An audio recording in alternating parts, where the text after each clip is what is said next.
बौद्ध जिला संग्रहालय सरदार वल्लभ भाई पटेलଙ୍କ 150तम जयंती तथा राष्ट्रीय एकता दिवस अवसर में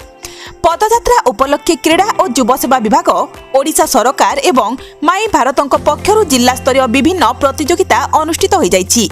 एही उपलक्षे ओडिया वक्तृता, ओडिया प्रबंध,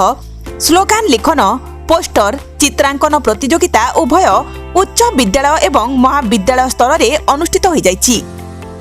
एही समस्त प्रतियोगितार विचारक भावे अवसर प्राप्त प्रधान आचार्य श्याम सुंदर महापात्र, ओडिशा संगीत नाटक एकाडेमी सदस्य बसंत कुमार साहू, साहित्यिक रमेश प्रसाद मेहेर, नील लोहित महापात्र, प्रधान शिक्षक प्रदीप कुमार महांती, प्रधान शिक्षक सुशांत कुमार महापात्र, सहकारी शिक्षक नवकिशोर दीप,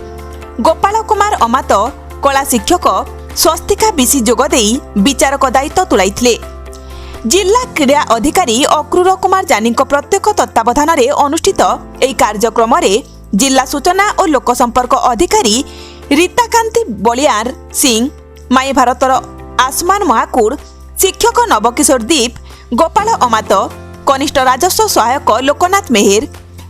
ग्रंथकारिक अक्षय कुमार महाकूर, जिला पाठागार कर्मचारी जितेन्द्र कुमार महांती, वीरकिशोर कर्मी, जिला संग्रहालयर कर्मचारी अमरेश पाणिग्राही, सचिन प्रधान, जयदेव बेहरा, बाबूलाल नायक, मानस बेहरा एवं जिला स्टाडियम कर्मचारी माने सहयोग करथिले।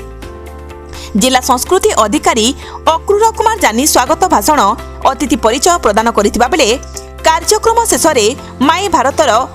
आसमान महाकूर समस्त को धन्यवाद अर्पण करथिले। ब्यूरो रिपोर्ट गुमर टीवी।